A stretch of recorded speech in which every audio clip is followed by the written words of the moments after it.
Olá!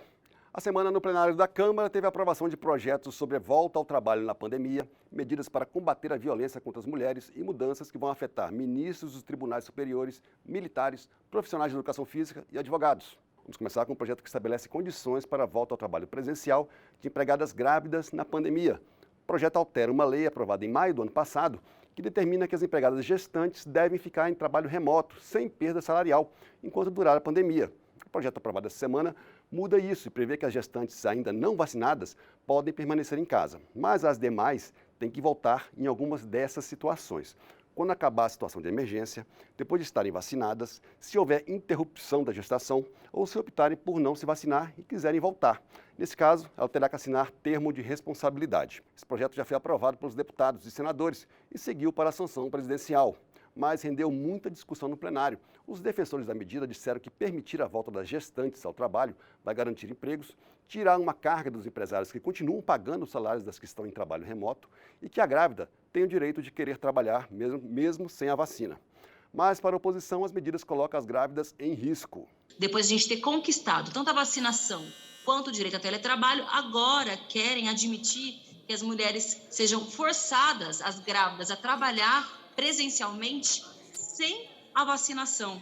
Isso, na prática, significa colocar em risco a vida dessas gestantes e dos seus filhos. O papel do parlamento não é admitir que se torne lei algo que admita que a população brasileira não seja vacinada. Ninguém está querendo colocar aqui, de maneira nenhuma, mulheres para morrerem. Muito pelo contrário, nós queremos é fazer com que essas mulheres, nesse momento, possam encontrar um emprego, possam voltar a trabalhar e possam continuar produzindo. Estamos falando aqui do microempresário que muitas das vezes tem uma funcionária e aquela funcionária não pode ser substituída. Então, nós precisamos também atender esse microempresário, esse pequeno comerciante, porque nós sabemos que, infelizmente, a economia do país precisa de fortalecimento. O plenário também aprovou o projeto que atualiza o Estatuto da Advocacia, com mudanças relativas às prerrogativas dos advogados, funcionamento de sociedades de advogados, trabalho remoto, limites e impedimentos para o exercício da profissão, entre outras. O projeto já foi enviado para análise do Senado e permite, por exemplo,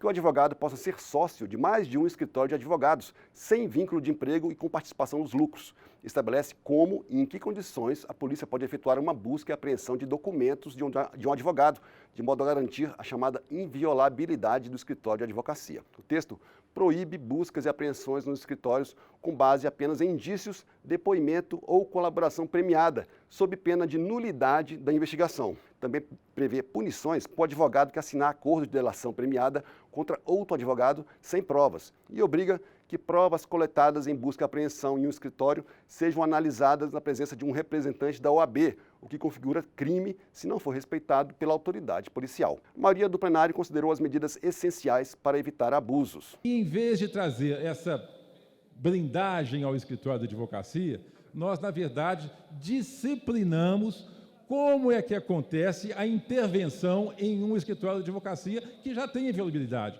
Assim como o consultório médico tem inviabilidade, o consultório psicológico tem inviabilidade, também o escritório de advocacia tem inviabilidade porque ele trata de questões muito pessoais dos seus clientes. Nós não estamos blindando, estamos disciplinando como ela ocorre. Outra atividade que teve suas regras de atuação aprovadas por deputados e deputadas foi a dos profissionais de educação física. O plenário aprovou o projeto que regulamenta essa profissão e define as atribuições do Conselho Federal e dos Conselhos Regionais, encarregados de fiscalizar o exercício da profissão.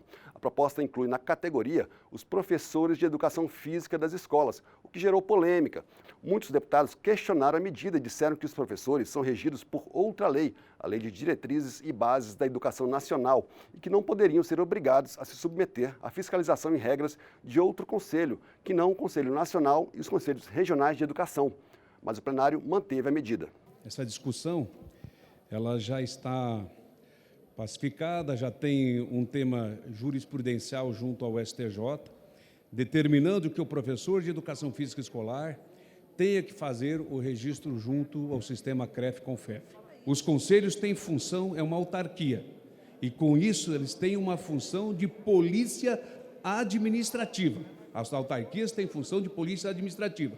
E, para isso, todos vocês que estão agora nos acompanhando, saibam que os meus filhos, os filhos de vocês, os netos, estão lá nas mãos desses profissionais que muitas vezes não têm este acompanhamento. O plenário também aprovou uma proposta de emenda à Constituição que aumenta de 65 para 70 anos a idade máxima para que uma pessoa possa ser indicada para os cargos de juiz e ministro de tribunais regionais federais e de tribunais superiores.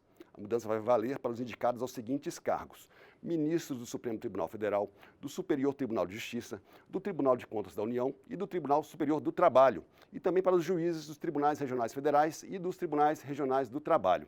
A nova idade de indicação também vai valer para ministros civis do Superior Tribunal Militar. A proposta foi aprovada por ampla maioria do plenário e defendida pelos deputados como maneira de adequar a legislação ao aumento da idade para a aposentadoria compulsória dos ministros dos tribunais superiores de 70 para 75 anos, aprovada em 2015, na chamada PEC da Bengala. Essa PEC ela visa fazer uma correção que deveria ter sido apresentada no texto de 2015.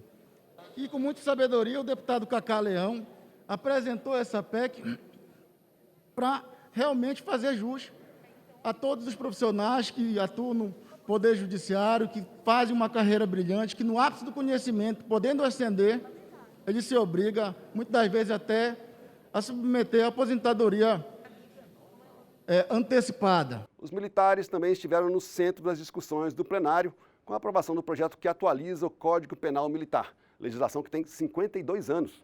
A atualização adapta as regras ao que determina a Constituição de 1988 e harmoniza as penas com as dos crimes comuns previstas no Código Penal. O texto aprovado considera que não são crimes militares, ou seja, estão sujeitos à justiça comum, crimes sexuais ou praticados com violência doméstica e familiar contra a mulher, a menos que ocorram em local sujeito à administração militar. O Código também trata de crimes comuns praticados por militares. Prevê, por exemplo, pena de reclusão de 5 a 15 anos por tráfico de drogas e de até 5 anos para o militar que se apresentasse ao serviço sob efeito de substância entorpecente. O texto também transforma em hediondos crimes já qualificados dessa forma no Código Penal. O relator alterou o texto original a pedido de diversos partidos e tirou qualquer referência ao chamado excludente de ilicitude, que é quando um militar alega legítima defesa ao reagir de maneira exagerada a uma ameaça. E tirou a punição para o militar que fizer bico como segurança. O plenário considerou a proposta um avanço e uma atualização necessária. E eu tenho plena convicção de que essas atualizações são necessárias à sociedade brasileira. Esses 3 projetos, o do Estatuto dos Advogados, o que regulamenta a profissão de educação física e o que atualiza o Código Penal Militar, seguiram para análise do Senado. Já o último projeto aprovado essa semana seguiu para a sanção presidencial, depois de ter sido aprovado pela Câmara e pelo Senado. Esse projeto obriga a polícia a registrar em um banco de dados as medidas protetivas de urgência decretadas pela Justiça a favor de mulheres vítimas de violência doméstica e familiar. Esse banco de dados poderá ser acessado a qualquer momento pelo Ministério Público, pela Defensoria Pública, pelos órgãos de segurança pública e de assistência social.